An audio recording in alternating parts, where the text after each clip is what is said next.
ஒருத்தர் இருக்கார், நல்ல உத்தியோகத்தில் தான் இருக்கிறார். ஆனால் எப்போ பார்த்தாலும் முகத்தை வெறுப்பாக வச்சுருப்பார். அப்படியே வருவார் போவார். ஏன் சார் இப்படி இருக்கிறீங்க அப்படின்னு விசாரித்தோம். ஏன்டா இந்த வேலைக்கு வந்தோம்னு இருக்குது சார் அப்படின்னார். உங்கள் வேலை உங்களுக்கு பிடிக்கலையா அப்படின்னு கேட்டோம். இல்லைன்னார். இப்படிப்பட்டவங்க வெற்றிகரமான வாழ்க்கை வாழ முடியாது. இது நிபுணர்கள் கருத்து. வேலையை நேசிக்க தெரிந்தவர்கள் வெற்றி பெறுவார்கள் அப்படிங்கிறாங்க அவங்க. எந்த துறையாக இருந்தாலும் சரி, அந்த துறையில் வெற்றிகரமாக இருக்கிறவங்கள விசாரித்து பாருங்கள். எனக்கு என்னுடைய வேலை ரொம்ப பிடிக்கும் அப்படின்னு சொல்கிறவங்களாக தான் இருப்பாங்க.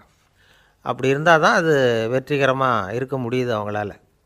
ஒருத்தனுக்கு பிடித்தமான பொழுதுபோக்கே அவனுடைய தொழிலாக இருந்துட்டுதுன்னா அவனை மாதிரி கொடுத்து வச்சவன் வேறு யாரும் இல்லை அப்படிங்கிறார் பெர்னாட் ஷா. ஒரு தடவை மன்னர் ஹுமாயூன் உயிரை தண்ணீர் முண்டு ஊற்றுகிற தொழிலாளி ஒருத்தர் காப்பாற்றினாராம் அந்த ஹுமாயூன் உயிரை. உடனே மன்னர் கேட்டிருக்கார், உனக்கு என்ன வேணும்னாலும் கேளு தரேன், உயர் பதவி வேணுமா அப்படின்னு கேட்டாராம். மன்னா, மக்களின் தாகம் தீர்க்கக்கூடிய இந்த பணியை விட உயர்ந்தது உண்டா அப்படின்னாராம் அந்த தொழிலாளி. அவரால் அவருடைய வேலையை நேசிக்க முடிஞ்சுது, அதனால் மகிழ்ச்சியாக இருக்க முடிஞ்சுது. நாமெல்லாம் அப்படி இல்லை. வேலை கிடைக்கிற வரைக்கும் கிடைச்சா போதும் அப்படின்னு இருக்கோம். கிடைச்சதுக்கப்புறம் ஏன்டா அந்த வேலைக்கு வந்தோம்னு ரொம்பவும் அழுத்துக்குவோம். சரி, நாம் இருக்கிற இடத்துல நாம் வெற்றிகரமாக இருக்க வழி உண்டா அப்படின்னா உண்டுன்னு சொல்கிறாங்க. அதாவது மன இயல் நிபுணர்கள் இருக்கிறாங்க இல்லையா, அவங்க அதுக்கு முக்கியமாக 6 வழிகள் சொல்கிறாங்க. நீங்கள் ஒரு அலுவலகத்தில் வேலை பார்க்குறவரா அப்படின்னா இதை கேளுங்க. அதாவது உங்கள் மேலதிகாரி எதிர்பார்ப்புக்கு தகுந்த மாதிரி உங்கள் வேலை இருக்குதா? அப்படி இல்லைன்னா முதல்ல உங்கள் வேலையின் தரம் உயரணும். உங்களுக்கு மேலே கீழே வேலை பார்க்குற பணியாளர்கள்கிட்ட நல்ல விதமாக பழகிறீங்களா? அந்த உறவு முறையில் ஏதாவது குறை இருந்தால் அதை கண்டுபிடிச்சி சரி பண்ணுங்க. நம்பிக்கைக்கு உரியவர் அப்படின்னு நீங்கள் பேர் எடுக்கணும். நீங்கள் எடுக்கிற முடிவு நல்ல முடிவாக தான் இருக்கும் அப்படின்னு அடுத்தவங்க சொல்லணும். உங்கள் தோற்றத்துக்கு முக்கியத்துவம் கொடுங்க. இது மனம் உடல் ரெண்டும் சம்மந்தப்பட்டது. அதனால் மனசையும் ஆரோக்கியமாக வச்சுருக்கணும், உடம்பையும் ஆரோக்கியமாக வச்சுருக்கணும். உங்களுடைய நிர்வாகம் செயல்படுற விதத்தை நல்லா புரிஞ்சு வச்சுக்கணும்.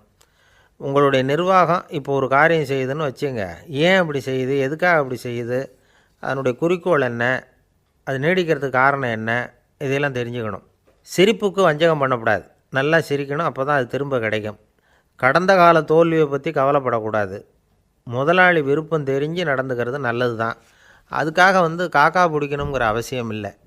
உங்களுக்கு ஒரு பொறுப்பான வேலை கிடைக்குது, உடனே சத்தம் குழப்பம் அப்படின்னு சூழ்நிலையை இறுக்கமாக ஆக்கிடக்கூடாது. எந்த சூழலையும் இயல்பாக கையாளக்கூடியவர் அப்படிங்கிறத காட்டணும். இதெல்லாம் உங்கள் துறையில் நீங்கள் வெற்றி பெற நிபுணர்கள் சொல்கிற யோசனைகள்.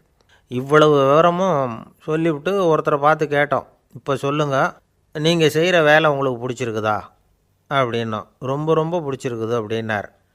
சரி, என்ன செஞ்சிகிட்ருக்குறீங்க அப்படின்னு கேட்டோம். சும்மா தான் இருக்கிறேன் அப்படின்னார் அவர். ஒருத்தர் ரொம்ப அவசரமாக போய்கிட்டு இருந்தார். எங்கே சார் போகிறீங்கன்னு கேட்டோம். எனக்கு வேண்டியப்பட்ட ஒருத்தருக்கு குழந்தை பிறந்திருக்கிறதாக செய்தி வந்திருக்கு, அதுதான் ஆஸ்பத்திரிக்கு போயிட்டுருக்கேன், பார்த்துட்டு வரலாம்னு அப்படின்னார். அப்படின்னா கொஞ்சம் இப்படி உட்காருங்க அப்படின்னோம். சில விவரமெல்லாம் சொல்கிறேன், கேட்டுக்கிட்டு போங்க அப்படின்னோம். உட்காந்தார். அப்புறம் சொல்ல ஆரம்பித்தோம். புதுசாக பிறந்திருக்கிற ஒரு குழந்தைய பார்க்க போகிறதுன்னா அது சாதாரண விஷயம் இல்லை. அதில் ரொம்பவும் கவனமாக நடந்துக்கணும். புது குழந்தைக்கு நோய் சுலபமாக தொற்றும். முக்கியமாக காற்று மூலமாக பரவுகிற நோய்கள் சுலபமாக வந்துடும். அதனால் நமக்கு உடம்பு சரியில்லைன்னா குழந்தைய விட்டு கொஞ்சம் தள்ளியே இருக்கிறது தான் நல்லது. பெரியவங்களை பொறுத்த வரைக்கும் சாதாரணமாக உள்ள ஒரு கிருமி கூட குழந்தையை பொறுத்த வரைக்கும் ரொம்ப மோசமான ஒரு கிருமியாக இருக்கும். சில வெளிநாடுகளில் எப்படி தெரியுமா, பிறந்த குழந்தை தூங்கிக்கிட்டு இருக்கிற ஒரு ரூமுக்கு போகணும்னா போகிறவங்க முகமூடி போட்டுக்கணும், காலணிகளை மாற்றிக்கணும், அவ்வளவு சுத்தமாக உள்ளே போய் பார்த்துட்டு வரணும். பொதுவாக சில ஆஸ்பத்திரிகளில் பார்த்திங்கன்னா பார்வையாளர்கள் நேரத்தில் விசிட்டிங் ஹவர்ஸ் தாயை விட்டு குழந்தைய தனியாக பிரித்து வச்சுருவாங்க. எதுக்குன்னு நினைக்கிறீங்க? அந்த நேரம் பல பேர் வருவாங்க போவாங்க, அவங்க கை கால் சுத்தமாக இருக்காது. சுத்தம் இல்லாத கைகள் மூலமாக கிருமிகள் பரவும். சுத்தம் இல்லாத கைன்னா மண் தூசி படிஞ்சிருக்கிற கை மட்டும் தான் அர்த்தம் இல்லை. சாலையில் கையை வீசிக்கிட்டு நடந்து வர்றீங்க, குழந்தைய பொறுத்த வரைக்கும் அது கூட சுத்தம் இல்லாத கை தான். தாயை தவிர மற்றவங்க குழந்தைய தூக்காமல் பார்த்துக்கிறது நல்லது. தாய் கூட அளவோடு கொஞ்சிறதோடு நிறுத்திக்கணும். புதுசாக ஒரு குழந்தைய பெற்றுருக்கிற பொண்ணுக்கிட்ட மற்ற தாய்மார்கள் ஏதாவது சொல்லிக்கிட்டே இருப்பாங்க. குழந்தைய அப்படி வளர்க்கணும் இப்படி வளர்க்கணும் அப்படின்னு ஏதாவது அட்வைஸ் பண்ணிகிட்டே இருப்பாங்க. இப்படி ஓவராக அறிவுரை பண்ணுறது அந்த பொண்ணை வந்து குழப்பி விட்டுரும். அதனால் அப்படிலாம் பண்ணக்கூடாது. அந்த பெண்ணே ஏதாவது கேட்டால் கூட டாக்டர் சொல்ல வேண்டிய விவரங்களையெல்லாம் நாமே சொல்லிகிட்டு இருக்கக்கூடாது. புதுசாக பிறந்திருக்கிற குழந்தைய மட்டும்தான் இப்படி பார்க்கணும்னு இல்லை. ஒரு நோயாளி குழந்தைய பார்க்க போகிறதுனா கூட ரொம்ப எச்சரிக்கையாக தான் நடந்துக்கணும். ஒரு தின்பண்டமோ விளையாட்டு சாமானோ அந்த குழந்தைக்கு நாம் வாங்கிட்டு போகிறதா வச்சுக்குவோம். அதை நேராக கொண்டுகிட்டு போய் அந்த குழந்தைகிட்டே கொடுக்கக்கூடாது. அதோட அப்பா அம்மாக்கிட்ட ரகசியமாக கொடுக்கலாம். அவங்க முடிவு பண்ணிட்டோம் குழந்தைகிட்ட அதை கொடுக்கலாமா வேண்டாமாங்கிறத. அவங்களுக்கு தான் தெரியும் அதோட மனசும் உடம்பும். உங்கள் அக்கறையை காட்டுறதா நினச்சிக்கிட்டு குழந்தை வாயில் எதையும் கொண்டுட்டு போய் போடாதீங்க. போகிறப்போ உங்கள் வீட்டு குழந்தையும் அழைச்சிட்டு போகாதீங்க. இது நோயை வாங்கிட்டு வந்துடும், அல்லது புதுசாக ஒரு நோயை அதுக்கிட்ட கொடுத்துட்டு வந்துடும். என்னதான் உங்களுக்கு பழக்கமான குழந்தையாக இருந்தால் கூட அதுக்கு விருப்பம் இல்லைன்னா பேசக்கூடாது. அங்கே போய் அவங்க பள்ளிக்கூடத்தை ஞாபகப்படுத்திகிட்டு இருக்கக்கூடாது. நோயில் இருக்கிறப்ப ஸ்கூலை பற்றி பேச அது விரும்பாது. ஆஸ்பத்திரியை விட்டு வெளியில் புறப்படுறப்போ குழந்தைகிட்ட சொல்லணும்னு அவசியம் இல்லை. அதோட அப்பா அம்மா கிட்ட சொல்லிவிட்டு புறப்பட்டா போதும். குழந்தை கோபிச்சிக்காது.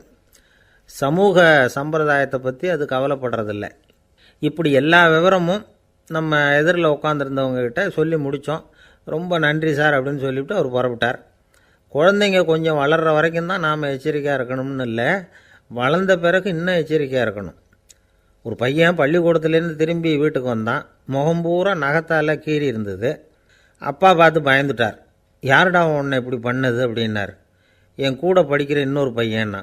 நாளைக்கு உன் கூட பள்ளிக்கூடத்துக்கு வர்றேன், நீ எனக்கு அவனை அடையாளம் காட்ட முடியுமான்னார். அது ரொம்ப சுலபம் நான் பையன். எப்படின்னார் அப்பா. அவன் காதில் ஒன்றை கையோடு எடுத்துகிட்டு வந்திருக்கிறேன், இதோ என் பையில் தான் வச்சுருக்கேன் அப்படிங்கிறான் அந்த பையன். அள்ள அள்ள குறையாதது அட்சய பாத்திரம், அது நமக்கு தெரியும், கேள்விப்பட்டிருக்கிறோம். ஆனால் போட போட நிரம்பாத ஒரு பாத்திரம் உண்டு. அது என்ன தெரியுமா?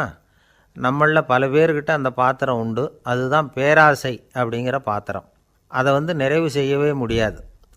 பேராசையை பற்றி சுஃபி இலக்கியத்தில் ஒரு பிரபலமான கதை உண்டாம். அதை ஒரு பெரியவர் எடுத்து சொல்லியிருக்கிறார்.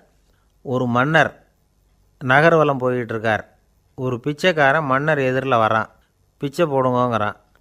என்னுடைய அமைதியை கெடுக்காதே போங்கிறார் மன்னர். அவன் சிரிக்கிறான். அரசே, உங்களுடைய அமைதி கெடக்கூடிய நிலையில் இருந்தால் அதுக்கு பேர் அமைதியே கிடையாது அப்படின்னு நானா. எதிரில் நிற்கிறது வெறும் பிச்சைக்காரன் இல்லை, யோகி அப்படிங்கிறத மன்னர் புரிஞ்சுக்கிட்டார். துறவியே, உங்களுக்கு என்ன வேணும்னாலும் கேளுங்க, கொடுக்குறேன்னாராம். அந்த துறவி மறுபடியும் சிரிக்கிறார். அரசே, உங்களால் முடியாததையெல்லாம் கொடுக்க முடியும்னு சத்தியம் செய்யாதீங்க அப்படின்னார். மன்னருக்கு கோபம் வந்துட்டுது. என்ன இவர் இப்படி சொல்கிறாரே அப்படின்னு நினச்சார். நகர்வலத்தை பாதியிலேயே நிறுத்தினார். வாங்க அரண்மனைக்குன்னார். துறவியை அழைச்சிக்கிட்டு அரண்மனைக்கு வந்துட்டார். துறவி தன்கிட்ட இருந்த பிச்சை பாத்திரத்தை நீட்டினார். இது நிறைய எனக்கு பொற்காசுகள் வேணும் அப்படின்னாராம். அவ்வளவு தானா, இது ஒரு பெரிய காரியமா அப்படின்னு கையை தட்டினாராம் மன்னர். ஒரு பெரிய தாம்பாளம் நிறைய பொற்காசுகள் சேர்ந்தது. அதை அள்ளி போட்டார். போட போட அந்த பிச்சை பாத்திரம் நிரம்பவே இல்லை. பொற்காசுகள் போட போட அவ்வளவையும் உள்ளே வாங்கிக்கிட்டே இருக்குது. அரசாங்க கஜானாவே காலி ஆகிட்டுது. மூட்டை மூட்டையாக பொற்காசுகளை கொட்டி பார்த்துட்டாங்க. அது முழுங்கிக்கிட்டே இருக்குது. கடைசி வரைக்கும் அந்த பிச்சை பாத்திரம் நிரம்பவே இல்லை. அரசர்கிட்ட இருந்த கர்வம் போயிட்டுது. அப்படியே பொத்துன்னு துறவி காலில் விழுந்தார். அப்போ அந்த துறவி சொன்னாராம், மன்னா, இந்த பிச்சை பாத்திரத்தை உங்களால் மட்டும் இல்லை, வேறு யாராலையும் நிரப்ப முடியாது.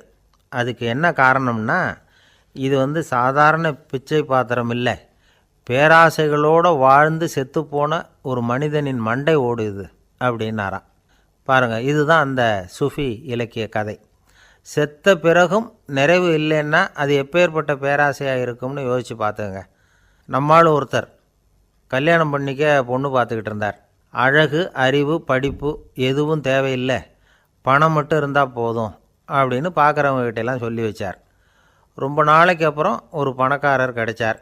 அவர் சொன்னார், இதை பாருங்கள், எனக்கு 20 வயசில் ஒரு மகள், அவளை நீங்கள் கல்யாணம் பண்ணிக்கிட்டா 2 லட்சம் பணம் கொடுப்பேன்.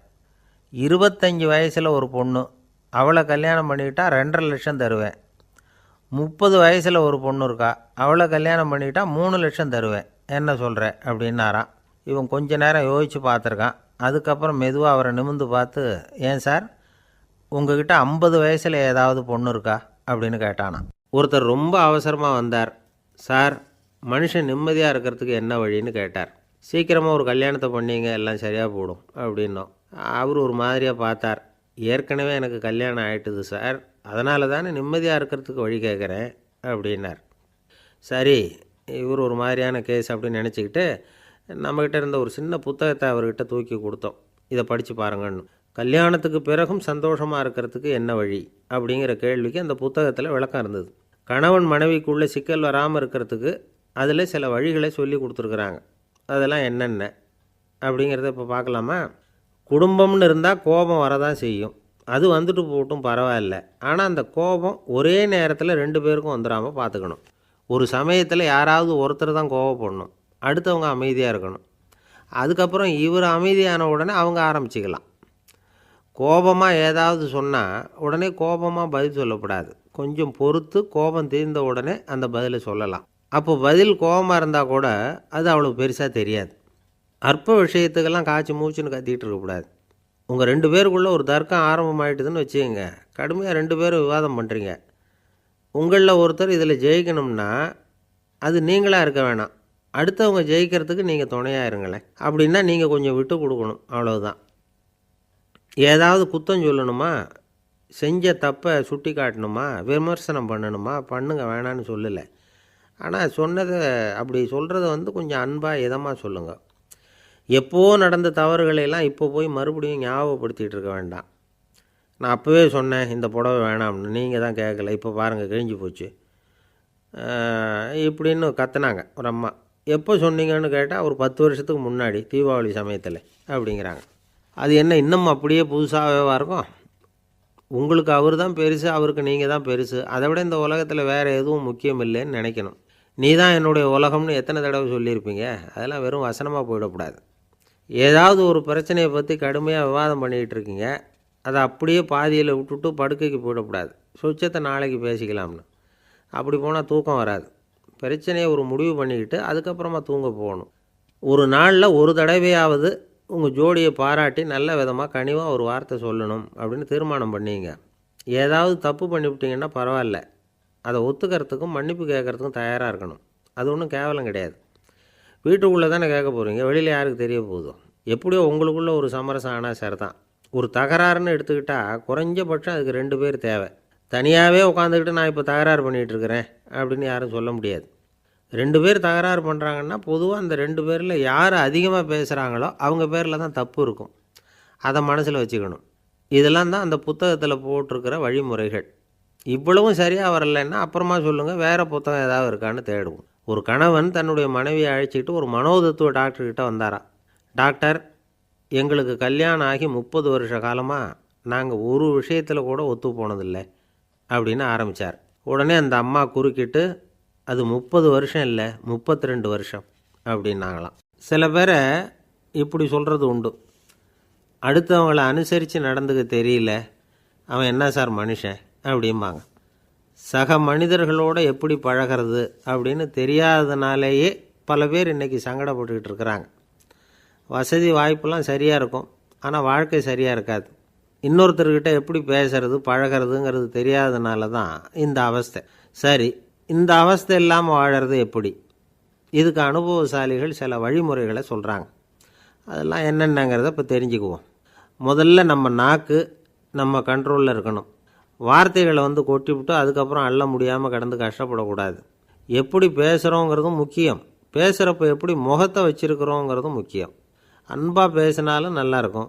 அப்படி பேசுகிறப்ப ஆதரவாக அவர் தோள் மேலே ஒரு கையை போட்டுக்கிட்டு பேசினா இன்னமும் நல்லாயிருக்கும். 2வது விஷயம், இன்னொருத்தர்கிட்ட பேசுகிறப்போ வாக்குறுதிகளை அள்ளி வீசக்கூடாது.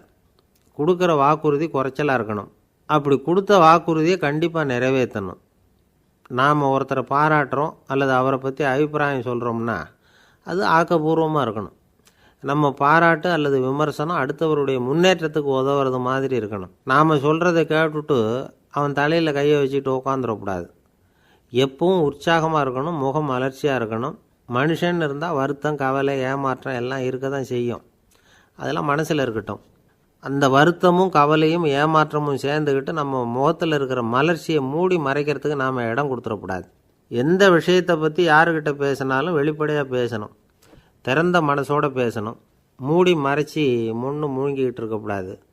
இன்னொருத்தர்கிட்ட பேசுகிறப்போ விவாதம் பண்ணுங்க, அது தப்பு இல்லை. ஆனால் வாதாடிக்கிட்டு இருக்கக்கூடாது. அதாவது என்ன சொல்கிறாங்கன்னா, டிஸ்கஸ் பண்ணலாம், ஆர்கியூ பண்ணக்கூடாதான். நம்மக்கிட்ட இருக்கிற நல்ல குணங்களை நாம் எடுத்து சொல்லிகிட்டு இருக்கக்கூடாது. அந்த நல்ல குணங்களே நம்மளை பற்றி எடுத்து சொல்லணும். அது மாதிரி நடந்துக்கணும். அதே மாதிரி அடுத்தவங்க கிட்ட உள்ள கெட்ட குணங்களை பற்றி அவசியம் இல்லாமல் நாம் பேச வேண்டியதில்லை. உங்களை பற்றி யாராவது தப்பாக பேசுகிறாங்களா, அப்படி அவங்க பேசுகிறதுல உண்மை இல்லையா அப்படின்னா அதை நீங்கள் பொருட்படுத்த வேண்டியதில்லை, விட்டுடலாம். அது தானாக போயிடும். ஒரு 4-5 பேரோட பேசிக்கிட்டு இருந்தீங்கன்னா எல்லாருக்கும் முக்கியத்துவம் கொடுங்க. யாரையும் அலட்சியப்படுத்தாதீங்க. தமாஷா பேசலாம். ஆனால் அவங்க தமாஷ் அடுத்தவங்கள கேலி பண்ணுறதா இருக்கக்கூடாது. நமக்கு கிடைக்க வேண்டியது கிடைக்கலையே அப்படிங்கிற தவிப்பு நம்மக்கிட்ட இருக்கக்கூடாது. அது தேவையில்லை. உங்கள் செயல்பாடுகள் தெளிவாக இருக்கட்டும். பாராட்டு தானாக அவங்கள தேடிட்டு வரும். இன்னொரு மனுஷனுடைய மனசில் கௌரவமான ஒரு இடத்த பிடிக்கணும்னா நாம் இந்த குணத்தையெல்லாம் நம்மக்கிட்ட வளர்த்துக்கணும். இதெல்லாம் அனுபவசாலிகள் சொல்லியிருக்கிற குறிப்புகள். இந்த குறிப்புகளை சரியாக புரிஞ்சுக்கணும். அது முக்கியம். தப்பாக புரிஞ்சுக்கிட்டா என்ன ஆகும் தெரியுமா? இதை கேளுங்க. ஒருத்தர் வந்தார். சார், அடுத்தவங்க தோள் மேலே கையை போட்டுக்கிட்டு அன்பாக பேசணும்னு சொன்னீங்க. அப்படி தான் பேசினேன். அவர் முதுகை கூட தட்டி கொடுத்தேன். என் வேலை போயிட்டுது சார், வீட்டுக்கு அனுப்பிச்சிட்டாங்க அப்படின்னார். யாருக்கிட்ட அப்படி பேசுனீங்கன்னு கேட்டோம். என் முதலாளிகிட்ட சார் அப்படிங்கிறார் ரொம்ப சோகமாக. அமெரிக்க ஜனாதிபதி ஆப்ரஹாம் லிங்கன் ஒரு நாள் தன்னோட கோச்சு வண்டியில் தலைநகரான வாஷிங்டனுக்கு போயிட்டுருக்கிறார். கோச்சு வண்டி ஒரு சாலையில் போயிட்டுருக்கு. அந்த சாலைக்கு ஒரு பக்கத்தில் பயங்கரமான சதுப்பு நிலம். சதுப்பு நிலம்னா அது புதைகுழி, புதை மணல்ங்கிறோம்ல, அது மாதிரி. அந்த சதுப்பு நிலத்தில் யாராவது மாட்டிக்கிட்டா அவ்வளோதான், ஆளை கொஞ்சம் கொஞ்சமாக உள்ளே அமுக்கிவிடும். தப்பிச்சு கரையிறது கஷ்டம். அப்படிப்பட்ட நிலம் அது. ஆப்ரஹாம் லிங்கன் ஏதோ ஒரு முக்கியமான அரசாங்க வேலையாக போயிட்டு திரும்பி வந்துக்கிட்டு இருக்கிறார். அதனால் அந்த சமயத்தில் அவர் விலை உசந்த ஆடைகளை அணிஞ்சிருக்கிறார். அப்படி அவர் அந்த கோச்சு வண்டியில் வந்துக்கிட்டு இருக்கிறாரு. அந்த சமயத்தில் ஒரு காட்சி அவர் கண்ணில் பட்டுட்டுது. என்ன தெரியுமா? ரோட்டுக்கு பக்கத்தில் இருந்த சதுப்பு நிலத்தில் ஒரு இளம் பன்றிக்குட்டி சிக்கிக்கிட்டு தவிச்சிக்கிட்டு இருக்குது. பரிதாபமாக கத்திக்கிட்டு இருக்குது. அதை பார்த்தார் லிங்கன். அவருக்கு என்ன மாதிரி ஆயிட்டுது. உடனே வண்டியை நிறுத்த சொன்னார். கீழே இறங்கினார். தன்னோட விலை உசந்த ஆடைகளை பற்றி லட்சியம் பண்ணவே இல்லை. தனக்கே ஆபத்து வரலாம்ங்கிறத பற்றியும் கவலைப்படலை. தான் ஒரு குடியரசுத் தலைவருங்கிறத பற்றியும் அவர் நினச்சி பார்க்கல. நேராக அந்த சதுப்பு நிலம் பக்கமாக போனார். அந்த சேத்துல இறங்கி பன்றிக்குட்டியை காப்பாற்றி கரைக்கு கொண்டுட்டு சேர்த்துட்டார். அதுக்கப்புறம் நிம்மதியாக கோச்சு வண்டியில் ஏறி வெள்ள மாளிகைக்கு சேர்ந்தார். ட்ரெஸ்ஸு, உடம்பு பூரா சேறு சகதி. பார்க்குறவங்களுக்கெல்லாம் ஆச்சரியமாக போச்சு. அவங்களுக்கு ஒன்றும் புரியல. இவர் நேராக ட்ரெஸ்ஸு மாற்றிக்கிறதுக்காக போனார். கோச்சு வண்டி ஓட்டிகிட்டு வந்தவங்கிட்ட போய் எல்லோரும் கேட்டாங்க, என்ன ஆச்சு அப்படின்னு. அவர் வர்ற வழியில் நடந்த விவரத்தை சொன்னார். ஆப்ரஹாம் லிங்கனுடைய இந்த இறக்க குணத்தை எல்லாரும் பாராட்டினாங்களாம், புகழ்ந்தாங்களாம். ஆனால் இதுக்கு லிங்கன் என்ன பதில் சொன்னார் தெரியுமா? தயவு பண்ணி இந்த புகழ்ச்சியான பேச்சையெல்லாம் ஒதுக்குங்க, அதெல்லாம் வேணாம். அந்த சின்ன பிராணி சகதியில் மாட்டிக்கிட்டு துடிச்சிக்கிட்டு இருந்தது, அதை பார்த்தேன். உடனே என்னுடைய இதயத்தில் ஒரு முள் தைச்சது மாதிரி ஒரு உணர்வு. அந்த முள்ளை பிடுங்கி எறிஞ்சேன், அவ்வளவுதான். உண்மையில் அந்த பிராணிக்கு நான் உதவினேங்கிறத விட எனக்கு ஏற்பட்ட இன்னலை போக்கிட்டேன் அப்படிங்கிறது தான் உண்மை. அதுதான் பொருத்தம். அப்படி இருக்கிறப்போ இதில் புகழறதுக்கு என்ன இருக்குது அப்படின்னாராம் ஆப்ரஹாம் லிங்கன். எவ்வளவு யதார்த்தமான வார்த்தைகள் பாருங்கள். இந்த காலத்தில் நம்மளையும் பல பேர் அப்படி உண்டு. நீச்சல் தெரியாத ஒரு ஆள் தண்ணியில் இறங்கிட்டான். தண்ணி ஆழங்கிறது அப்புறமா தான் தெரிஞ்சுது. தத்தளிக்க ஆரம்பிச்சிட்டான். வாழ்னு கத்துறான். கரையில் நின்றுக்கிட்டு இருந்த ஒருத்தர் இதை பார்த்தார். உடனே அவருக்கு இதயத்தில் முள் தைச்சது மாதிரி ஒரு உணர்வு. உடனே குபீர்னு தண்ணியில் பாய்ஞ்சார். அவரை காப்பாற்றி கரைக்கு கொண்டுட்டு சேர்த்தார். இதை பார்த்துக்கிட்டு இருந்த இன்னொருத்தர் காப்பாற்றின அந்த ஆளை பாராட்டி புகழ்ந்தார். என்ன புகழாதீங்க சார் அப்படின்னார் அவர். ஏன்னு கேட்டார் இவர். நான் அந்த ஆளை ஏன் காப்பாற்றினேன் தெரியுமா? அவன் நேற்றுக்கு என்கிட்ட 300 ரூபா கடன் வாங்கியிருக்கிறான். இவன் தண்ணியில் போட்டான்னா நான் கொடுத்த கடனும் தண்ணியில் போடும். அதனால தான் விழுந்து காப்பாற்றினேன் அப்படின்னா அந்த ஆள். இந்த உலகமே ஒரு நாடக மேடை, நாம் எல்லாரும் நடிகர்கள். இது ஞானிகள் சொல்கிறது. இது ஒரு பக்கம் இருக்கட்டும். இந்த உலகத்துக்குள்ளே எத்தனையோ நாடக மேடைகள், எத்தனையோ நடிகர்கள், எத்தனையோ நாடகங்கள், இதெல்லாம் எப்படி ஆரம்பமாச்சு? அதுதான் இன்றைக்கி தகவல். அதாவது ஆதி மனிதன் பேச ஆரம்பிக்கிறதுக்கு முன்னாடி சைகையாலேயே எல்லாத்தையும் சொல்லிகிட்டு இருந்தான். அதனால் அப்போவே நடிப்பு ஆரம்பமாயிட்டுது. முதல்ல ஒரு வேட்டையைத்தான் அவன் நடித்து காட்டியிருப்பான். இவன் எப்படி போனான், எதிரில் மிருகம் எப்படி வந்தது, அதோடு எப்படி சண்டை போட்டான், எப்படி அடித்து கொண்டுகிட்டு வந்தான், இதை அப்படியே மற்றவங்களுக்கு நடித்து காட்டியிருப்பான். ஏன்னா மொழி கிடையாது. இந்த காலத்துலலாம் நாடகங்களில் நடிக்கிறவங்கள நடிகர்கள்ங்கிறோம். ஒரு காலத்தில் இவங்களுக்கு என்ன பேர் தெரியுமா? திஸ்பியர்கள் அப்படின்னு பேரான். இதுக்கு காரணம் உண்டு. அதாவது 2000 வருஷத்துக்கு முன்னாடி கிரீஸ் நாட்டில் திசிபியஸ் அப்படின்னு ஒரு ஆள் இருந்தான். அவன் ஒரு பெரிய நாடக கலைஞன். அவன் சில இளைஞர்களை சேர்த்துக்கிட்டான், பயிற்சி கொடுத்தான், நாடக குழுவை உருவாக்கினான். நடிகர்களையும் நாடகத்துக்கு தேவையான பொருள்களையும் ஏற்றிக்கிட்டு போகிறதுக்கு ஒரு வண்டியையும் தயார் பண்ணான். அந்த வண்டியிலேயே அவன் கிரேக்க நாடு பூராவும் சுற்றினான். ஊர் ஊராக நாடகம் போட்டான். ஒரு ஊருக்கு போனதும் அங்கே நாடகம் நடத்த தியேட்டர் இருக்கா அப்படிங்கன்னெல்லாம் பார்க்குறதில்ல அவன். ஏன்னா அப்போலாம் தியேட்டர்னா என்னென்ன தெரியாது. நாடகம்னா அதை ஒரு மூடிய கொட்டைக்குள்ளே தான் நடத்தணுங்கிறது அப்போ யாருக்குமே தோணலை. இந்த வண்டி போகும், அதுவே ஒரு பகுதி, அப்படியே ஒரு மேடை மாதிரி விரிச்சிக்கும். அதில் ஏறி நின்றுக்கிட்டு நாடகத்தை நடித்து காட்டுவாங்களாம். மக்கள்லாம் எதிரில் தரையில் உட்காந்து அதை பார்த்துக்கிட்டு இருக்கிறது. உலகத்தின் முதல் நடமாடும் தியேட்டர் இது தானே. இந்த திசிபியஸ் தான் முதலாக உலகத்தில் நாடகங்கிற பொழுதுபோக்கை நடத்தி காட்டினவன் அப்படின்னு சொல்கிறாங்க. அவன் சொந்தமாக நாடகம் எழுதுனான், நடித்தான், நாடகத்தை இயக்கினான். அதனால தான் அவனை first man of the theatre அப்படின்னு சொல்லுவாங்க. அவன் தான் நாடக மேடையின் முன்னோடி. கிரேக்கர் காலத்திலேயே நாடக ஆசிரியர்கள், நடிகர்கள், ரசிகர்கள் இவங்கள்லாம் உருவாயிட்டாங்களாம். நாடகத்தின் சரித்திரத்தில் இந்த 3 பிரிவும் ரொம்ப முக்கியம். அதாவது கிரேக்க தியேட்டர்கள்லாம் திறந்த வெளி மேடைகள் தான். பெரும்பாலும் மலைச்சரிவுகள், அதுவே படிப்படியாக பண்ணியிருப்பாங்க. கீழே அரைவட்ட வடிவில் மேடை, அதுக்கு ஆர்கெஸ்ட்ரான்னு பேர். பிற்காலத்தில் இதில் உட்காந்து இசைக்குழுவினர் வாய்ச்சதுனால இசைக்குழுவுக்கே ஆர்கெஸ்ட்ராங்கிற பேர் வந்துட்டுது. இப்போது கிரேக்க தியேட்டர்களில் ஒன்று, அதோட காலம் கிமு 340. அதை இன்னமும் பாதுகாத்து வச்சுருக்கிறாங்களாம். எபிடாரஸ் அப்படிங்கிற இடத்துல அது இருக்குதான். இன்னமும் அந்த தியேட்டரை பயன்படுத்திக்கிட்டு வர்றாங்களாம். சிறந்த கிரேக்க நாடகங்கள்லாம் அங்கே நடிக்கிறாங்களாம். ஆரம்ப காலத்திலேயே கட்டணம் கிடையாது. அப்புறம் பின்னாடி தான் நுழைவு கட்டணம்லாம் அப்படியே வந்துட்டு தான். நடிகர்கள் பளபளப்பான ஆடைகள் உடுத்தியிருப்பாங்களாம். இந்த குதிகால் உயர்ந்த காலணிகள் போட்டிருப்பாங்களாம். இதெல்லாம் பழைய குறிப்புகள். பலவிதமான உருவங்களில் மாஸ்க் அப்படின்னு சொல்லப்படுற முகமூடி. அதனால் ஒரே நடிகர் பல வேடங்களில் நடிக்கிறது உண்டான். ஆரம்பத்தில் பெண் நடிகர்கள் கிடையாது, எல்லாம் ஆண் நடிகர்கள் தான். ரோமானியர்கள் தான் முதல் நிரந்தர நாடக மேடையை கட்டினவங்க. அதுதான் முதல் தியேட்டர். கிமு 1048 காலகட்டத்தில் பாம்பிங்கிற நகரத்தில் அதை கட்டியிருக்கிறாங்களாம். கிரேக்க ரோமானிய தியேட்டர்களின் அடிப்படையிலேயே இந்த இத்தாலிய வடிவ அமைப்பாளர்கள் இந்த குதிரை லாட வடிவில் ஒரு ஆடிட்டோரியத்தை உருவாக்கினாங்களாம். இப்படி அதை பற்றி நிறைய தகவல் இருக்குது. 1576 லண்டனில் இந்த பின்ஸ்பர்ரி, அப்புறம் இந்த பில்ட்ஸில், அப்புறம் ஜேம்ஸ் இப்படிங்கிற ஒரு முயற்சியால் தான் இங்கிலாந்தில் முதல் தியேட்டர் உருவாச்சான். அப்படி ஒருத்தர் இருந்தாராம். உலக நாடக மேடையின் வரலாறு இதுதான். அதாவது இப்போல்லாம் அறிவியல் வளர்ச்சி அதிகமாகிட்டுது. திரைப்படம், தொலைக்காட்சி எல்லாம் வந்தாச்சு. ஒவ்வொரு வீடுமே ஒரு குட்டி தியேட்டர் மாதிரி ஆகிட்டுது. தொலைக்காட்சி முன்னாடி உட்காந்து எழுந்திருக்கவே மனசு வர்றதில்லை. ஒரு அம்மா ஒரு மனோதத்துவ டாக்டரை தேடிட்டு வந்தாங்களாம் இந்த காலத்தில். டாக்டர், எங்கள் வீட்டுக்காரர் எப்போ பார்த்தாலும் டிவி முன்னாடி உட்காந்துக்கிட்டு அதையே வெறிச்சு பார்த்துக்கிட்டு இருக்கிறார், உத்து பார்த்துக்கிட்டு இருக்கார், எனக்கு சந்தேகமாக இருக்குன்னாங்களாம். இது மனக்கோளாறு இல்லைங்க, ஆர்வக்கோளாறு, அவ்வளவுதான், இதுக்காக பயப்படாதீங்கன்னாரான் டாக்டர். அப்படி இல்லை டாக்டர், டிவி ஓடும் பொழுது நாம் எல்லாம் அதை பார்க்குறோம் சரி, ஆனால் அவர் அப்படி இல்லை, டிவியை நிறுத்தினதுக்கு அப்புறமும் அதையே உத்து பார்த்துக்கிட்டு உட்காந்துருக்கிறார், அதனால தான் சந்தேகப்பட்டு உங்ககிட்ட வந்தேன் அப்படின்னாங்களாம். ஒரு சின்ன பையன் வந்தான். அவனை பார்த்து ஒரு கேள்வி கேட்டோம். ஏன்ப்பா உங்கள் வீட்டில் அம்மா புத்திசாலியா அப்பா புத்திசாலியா அப்படின்னு. அவன் அலட்சியமாக நம்மளை பார்த்து சிரிக்கிறான். என்ன சார் இது, இந்த காலத்தில் இது கூட தெரியாமல் இருக்கிறீங்களே அப்படிங்கிறான். ஒரு சின்ன பையன் நம்மளை பார்த்து இப்படி கேட்டு விட்டானே அப்படின்னு நினைக்கிறப்போ நமக்கு ஒரு மாதிரி ஆகிடும். அதுக்கப்புறம்தான் இந்த தாத்தா பாட்டிலாம் சொல்கிற ஒரு கதை ஞாபகத்துக்கு வந்தது. அது என்ன கதை தெரியுமா? ஒரு ஊரில் ஒரு அம்மாவும் பிள்ளையும் இருந்தாங்களாம். அந்த மகனுக்கு திடீர்னு தேசாந்திரம் போய் வரணும்னு ஆசை வந்துட்டுது. ஊர் ஊராக போய் சுற்றி பார்க்கணுங்கிற ஆசை. அந்த அம்மாவுக்கு இது பிடிக்கல.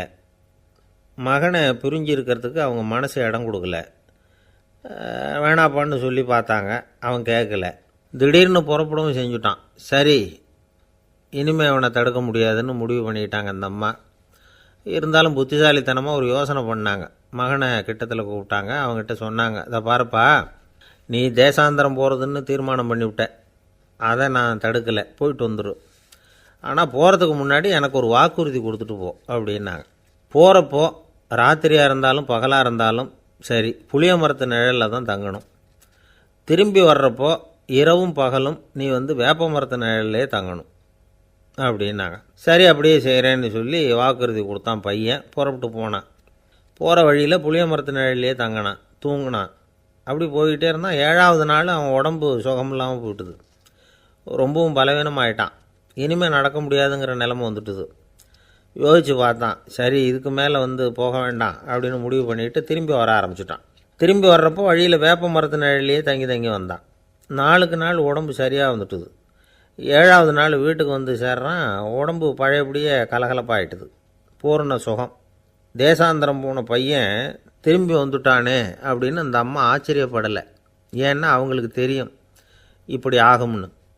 பையன் சீக்கிரமாக திரும்பி வரணுங்கிறதுக்காக தான் அவங்க அந்த யோசனையை சொன்னாங்க. என்ன விஷயங்கிறதையும் அவங்களே சொன்னாங்க. மகனே, புளிய மரத்து நிழல் உடம்புக்கு உஷ்ணத்தை கொடுக்கும், சீக்கம் உண்டாக்கும். அதனால் நீ தொடர்ந்து புளிய மரத்து நிழலில் தங்கினாவே நோய்க்கு ஆளாயிட்ட. அதனால் பயணத்தை முடிச்சுக்கிட்டு திரும்பி வரணுங்கிற முடிவுக்கு வந்துட்ட. திரும்பி வர்றப்போ நீ தங்கினது வேப்ப மரத்து நிழல். அது உடம்புக்கு குளிர்ச்சியை தரக்கூடியது, நோயை தீர்க்கக்கூடியது. அதனால் சுகமாக வீட்டுக்கு சேர்ந்துட்ட. உன்னோட தேசாந்திர பயணத்தை தடுக்கிறதுக்காக தான் இப்படி பண்ணினேன் அப்படின்னாங்களாம் அந்த அம்மா. பார்த்தீங்களா அம்மாவோட புத்திசாலித்தனத்தை? அப்பாவாக இருந்தால் இப்படியா பண்ணுவார்? ஒரு அப்பா பையன்கிட்ட 10 ரூபா கொடுத்து இதை எடுத்துக்கிட்டு அடுத்த ஊருக்கு போய் அங்கே இருக்கிற மாமா கிட்ட இதை கொடுத்துட்டு வாடா, வழியில் எங்கேயாவது மரத்தடியில் படுத்து தூங்கி விடாதே அப்படின்னு எச்சரிக்கை பண்ணி அனுப்புனாராம். பையனுக்கு எச்சரிக்கையாக வாழறது எப்படிங்கிறத கற்றுக் கொடுக்கறதுக்காக இப்படி பண்ணார். அவன் பணத்தை வாங்கிக்கிட்டு போனான். அப்பா சொன்னதை மறந்துட்டு ஒரு மரத்தடியில் படுத்து தூங்கிட்டான். அவனுக்கு தெரியாமல் அவன் பின்னாடியே போன அப்பா அவன் கையில் இருந்த அந்த 10 ரூபாயை நைஸாக எடுத்துகிட்டு வந்துட்டார். அவன் பையில் தானே வச்சுருந்தான், அது தெரியாமல் எடுத்துகிட்டு வந்துட்டார். அவன் தூங்கிக்கிட்டு இருக்கான். எடுத்துகிட்டு ஒரு மறுபடியும் வீட்டுக்கு வந்துட்டார். பையன் முழிச்சுக்கிட்டு பையை தடவி பார்க்குறான், பணத்தை காணும். அழுதுகிட்டே திரும்பி வந்தான். அப்பா கிட்ட விஷயத்த சொன்னான். அப்பா சிரிச்சுக்கிட்டே சொன்னார், அதுக்கு தான்ப்பா ஆரம்பத்திலேயே எச்சரிக்கை பண்ணினேன், இனிமேலாவது நீ ஜாக்கிரதையாக இருக்கணும் அப்படிங்கிறதுக்காக தான் இப்படி பண்ணினேன். அந்த பணம் எங்கேயும் போயிடலை, நான் தான் அதை உனக்கு தெரியாமல் எடுத்து வச்சிருக்கிறேன். இதோ பாரு அப்படின்னு சொல்லிட்டு சைடு பாக்கெட்டில் கையை விட்டா அது ஓட்டையாக இருக்குது. அதை எவனோ ஏற்கனவே கத்திரிச்சு எடுத்துகிட்டு போயிட்டான். இப்போ அப்பா முகத்தில் அசடு வழிஞ்சுதான். ஒரு அரசனும் அமைச்சரும் ஒரு நாள் ரொம்ப சாவகாசமாக பேசிக்கிட்டு இருந்தாங்களாம். அரசன் அமைச்சரை பார்த்து ஒரு கேள்வி கேட்டிருக்கார். ஏங்க அமைச்சரே, ஆசை இல்லாத ஒரு மனுஷனால் இருக்க முடியுமா அப்படின்னு. ஏன் முடியாது, துறவி அப்படிங்கிறவங்கெல்லாம் அப்படிப்பட்டவங்க தானே அப்படின்னாராம் அமைச்சர். அவங்கெல்லாம் உண்மையிலேயே ஆசையை விட்டவங்க தானா அப்படின்னு கேட்டாராம் ராஜா. அப்படி தான் இருக்கணும் அப்படின்னாராம் அமைச்சர். அப்படின்னா ஆசையே இல்லாத ஒரு உண்மையான துறவியை நான் பார்க்கணுமேன்னார். அது என்ன பிரமாதம், அதுக்கு நான் ஏற்பாடு பண்ணுறேன் அப்படின்னு விட்டார் இவர். சொல்லிவிட்டு உடனே புறப்பட்டு போனார். அங்கே இங்கே தேடினார். அப்புறம் தான் அவருக்கு புரிஞ்சுது உண்மை துறவியை கண்டுபிடிக்கிறது எவ்வளவு கஷ்டமான காரியம்னு. இருந்தாலும் ராஜா கிட்ட சொல்லியாச்சே உண்மை துறவியை காட்டுறேன்னு. இப்போ என்ன பண்ணுறது? ராஜா கிட்ட சொன்னபடி நடக்கலைன்னா அவருக்கு கோபம் வந்துடும். அமைச்சர் ஒரு யோசனை பண்ணார். அவருக்கு ஒரு வழி தெரிஞ்சுது. அதுதான் சரின்னு முடிவு பண்ணார். அதாவது அந்த ஊரில் அவருக்கு தெரிஞ்ச நாடக நடிகர் ஒருத்தர் இருக்கிறார், நல்லா நடிப்பார். அவரை போய் பார்த்தார். இதை பாருப்பா, எனக்காக நீ ஒரு காரியம் செய்யணும்னார். என்னன்னு கேட்டார் அவர். நீ ஒரு துறவி மாதிரி கொஞ்சம் நேரத்துக்கு நடிக்கணும். ராஜா உன்னை பார்த்துட்டு போகிற வரைக்கும் நடி, அது போதும். அதுக்காக உனக்கு 10,000 ரூபா தரேன் அப்படின்னார். அவர் எந்த காலத்தில் இவ்வளவு பணத்தை மொத்தமாக பார்த்துருக்கார். அதனால் உடனே சரின்னு ஒத்துக்கிட்டார். அமைச்சர் அரண்மனைக்கு திரும்பி வந்தார். என்ன அமைச்சரே, இன்னுமா ஒரு உண்மையான துறவி கிடைக்கலன்னார். உண்மையான துறவி ஒருத்தரை இப்போ தான் கொஞ்ச நேரத்துக்கு முன்னாடி பார்த்து பேசிவிட்டு வர்றேன். அவர் நம்ம ஊருக்கு வெளியில் குளத்தங்கரையில் உள்ள ஒரு ஆலமரத்துக்கு அடியில் உட்காந்துருக்கிறார் அப்படின்னார் இவர். அப்படின்னா உடனே புறப்படுங்க அப்படின்னார் ராஜா. பரிவாரங்களோடு புறப்பட்டார். அங்கே அந்த மரத்தடியில் அந்த ஆள் வேஷம் போட்டுக்கிட்டு துறவி மாதிரி உட்காந்துருக்கிறான். ராஜா நேராக போனார். அந்த துறவி காலில் பொத்துன்னு விழுந்து வணங்கினார். உடனே ராணியும் அவர் காலில் விழுந்தாங்க. அடுத்தபடியாக அமைச்சர் விழுந்தார். அவருக்கு தெரியும் இது நம்ம ஆள் தான்னு. இருந்தாலும் என்ன பண்ணுறது, நேரம். அப்புறம் பரிவாரங்கள்லாம் துறவி காலில் விழுந்து ஆசீர்வாதம் வாங்கிட்டாங்க. ராஜா அப்புறமா தங்கத்தட்டில் பொன்னையும் பொருளையும் வச்சு அந்த துறவிக்கிட்ட ரொம்ப பணிவாக நீட்டுறார். தாங்கள் தயவு பண்ணி இதை ஏற்றுக்கணும் அப்படின்னு வேண்டிக்கிட்டார். அந்த துறவி பற்றில்லாமல் அதை பார்த்தார். எல்லாத்தையும் திறந்துவிட்ட எனக்கு இதெல்லாம் எதுக்காக அப்படின்னு சொல்லி அதை மறுத்துட்டாராம். ஆஹா, உண்மையான துறவியை பார்த்துட்டோம் அப்படிங்கிற ஆனந்தம் அரசருக்கு. ரொம்ப நிம்மதியாக திருப்தியாக திரும்பி வந்தார் அரண்மனைக்கு. அதுக்கப்புறம் அமைச்சர் யாருக்கும் தெரியாமல் அந்த துறவிகிட்ட ஓடினார். சொன்ன பிரகாரம் பணத்தை நீட்டினார். இந்தப்பா, நான் உங்ககிட்ட சொன்னபடி 10,000 ரூபா பணம் எடுத்துக்கோ அப்படின்னார். அந்த ஆள் ராஜா கிட்ட சொன்னது மாதிரியே எல்லாத்தையும் திறந்துவிட்ட எனக்கு இதெல்லாம் எதுக்காக வேணாம் அப்படின்னு விட்டாரான். நடித்த வரைக்கும் போதும்ப்பா, இனிமேல் இந்த நாடக வசனம்லாம் வேணாம், வேஷத்தை கலைச்சிரு, பணத்தை வாங்கிக்கோன்னார். இல்லைங்க, இது வேஷம் இல்லை, இது வசனமும் இல்லை, இது உண்மை. கொஞ்ச நேரம் துறவி மாதிரி நடித்ததுக்கே இந்த தேசத்து ராஜா, ராணி, அமைச்சர், பரிவாரங்கள் எல்லாம் என் காலில் விழுந்து வணங்குறாங்க. அப்படின்னா உண்மையான துறவியாக இருக்கிறது எவ்வளவு பெருமையான விஷயம். நான் உண்மையான துறவியாக ஆக போகிறேன், அப்படி முடிவும் பண்ணிட்டேன் அப்படின்னார் அந்த நடிகர்.